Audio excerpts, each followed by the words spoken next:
Keluarga Francisca, marilah kita awali kegiatan ini dengan berdoa. Pertama-tama marilah kita dengarkan lagu pembuka.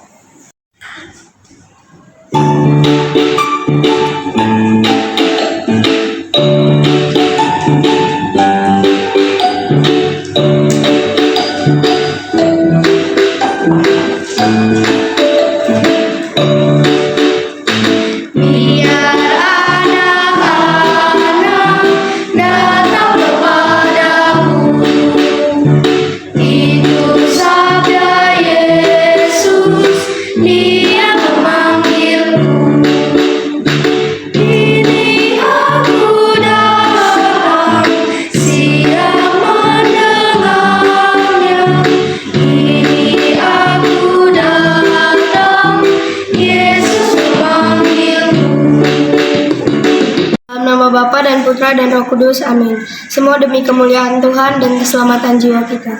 Selamat pagi Tuhan, terima kasih atas hari baru yang boleh kami terima hari ini. Berkatilah seluruh aktivitas kami hari ini. Sekarang kami akan mendengarkan sabda-Mu. Bersabdalah ya Tuhan, hamba-Mu mendengarkan. Bacaan dari Injil Markus. Pada suatu hari, Yesus dan murid-muridnya melintasi Galilea. Yesus tidak mau hal itu diketahui orang, sebab ia sedang mengajar murid-muridnya. Ia berkata kepada mereka, Anak manusia akan diserahkan ke dalam tangan manusia, dan mereka akan membunuh dia. Tetapi 3 hari setelah dibunuh, ia akan bangkit. Mereka tidak mengerti perkataan itu, namun segan menanyakannya kepada Yesus. Kemudian Yesus dan murid-muridnya tiba di Kapernaum. Ketika sudah berada di rumah, Yesus bertanya kepada murid-murid itu, "Apa yang kalian perbincangkan tadi di jalan?" Tetapi mereka diam saja, sebab di tengah jalan tadi, mereka mempertengkarkan siapa yang terbesar di antara mereka. Lalu Yesus duduk dan memanggil ke-12 murid itu, katanya kepada mereka, "Jika seorang ingin menjadi yang terdahulu, hendaklah ia menjadi yang terakhir dari semuanya dan menjadi pelayan semuanya." Yesus lalu memanggil seorang anak kecil ke tengah-tengah mereka. Kemudian ia memeluk anak itu dan berkata kepada mereka, "Barang siapa menerima seorang anak seperti ini demi namaku, ia menerima aku. Dan barang siapa menerima aku, sebenarnya bukan aku yang mereka terima, melainkan Dia yang mengutus aku." Demikianlah sabda Tuhan, terpujilah Kristus. Di sebuah desa yang jauh, hiduplah seorang anak kecil bernama Esther. Esther sangat suka membantu orang lain meski usianya masih muda. Suatu hari, Esther mendengar bahwa seorang raja besar akan datang ke desanya. Semua orang desa bersemangat ingin menunjukkan betapa hebatnya mereka kepada sang raja. Esther yang tidak bisa berlari cepat atau berbicara dengan suara keras seperti yang lain, merasa ragu. Esther berpikir, apa yang bisa aku lakukan untuk membuat raja melihatku? Tiba-tiba, Esther melihat seorang ibu yang sedang kesulitan membawa keranjang besar. Tanpa ragu, Esther segera menawarkan bantuan. "Bolehkah aku bantu membawa keranjang itu?"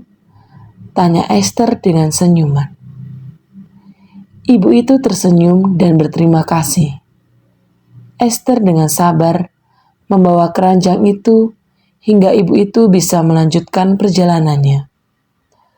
Tak lama setelah itu, raja datang dan berkata kepada semua orang, "Siapakah yang ingin menjadi yang terbesar di antara kalian? Bukan aku yang kuat, bukan aku yang pintar, tapi yang paling rendah hati dan siap melayani." Esther yang mendengar kata-kata raja merasa sangat bahagia.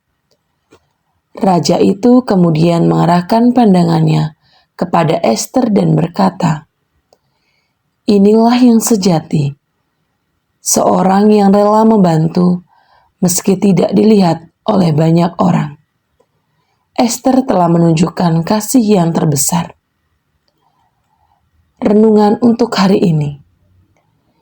Yesus mengajarkan kita bahwa menjadi besar bukan berarti menjadi yang terkenal atau yang paling hebat, tetapi menjadi besar dalam hati dengan melayani orang lain dengan kasih, seperti yang telah dilakukan oleh Ester. Pesan hari ini, Tuhan melihat hati kita, bukan apa yang kita miliki. Jadi, jadilah rendah hati dan selalu siap membantu orang lain. Doa tahun Yubelium. Bapa yang ada di surga, semoga iman yang telah Engkau anugerahkan kepada kami dalam Putramu Yesus Kristus, Saudara kami, dan nyala api cinta kasih yang dicurahkan ke dalam hati kami oleh Roh Kudus, membangkitkan pengharapan yang mulia akan kedatangan kerajaan-Mu di dalam diri kami. Semoga rahmat-Mu mengubah kami menjadi penabur-penabur yang gigih akan benih-benih Injil yang menghidupkan umat manusia dan seluruh alam semesta dalam penantian yang penuh iman akan surga dan bumi baru. Ketika mengalahkan kekuatan jahat, kemuliaan-Mu akan dinyatakan untuk selama-lamanya. Semoga rahmat tahun Yubelium ini menghidupkan kembali dalam diri kami para peziarah pengharapan, kerinduan akan harta surgawi, dan curahkanlah bagi seluruh dunia sukacita dan damai dari Sang Penebus kami. Bagi-Mu ya Allah yang Maha Kuasa, pujian dan kemuliaan sepanjang segala masa. Amin. Ya Tuhan, terima kasih atas sabda-Mu hari ini. Semoga kami selalu tekun dan semangat dalam menjalani setiap hari yang kami lalui. Kami berdoa bagi keluarga Fransipa yang berulang tahun. Semoga senantiasa diberi rahmat, kesehatan, dan berkat berlimpah. Amin. Santo Fransiskus Asisi, doakanlah kami. Amin. Dalam nama Bapa dan Putra dan Roh Kudus. Amin. Terima kasih telah mengikuti doa pada pagi ini. Selamat beraktivitas, Tuhan memberkati. Dadah.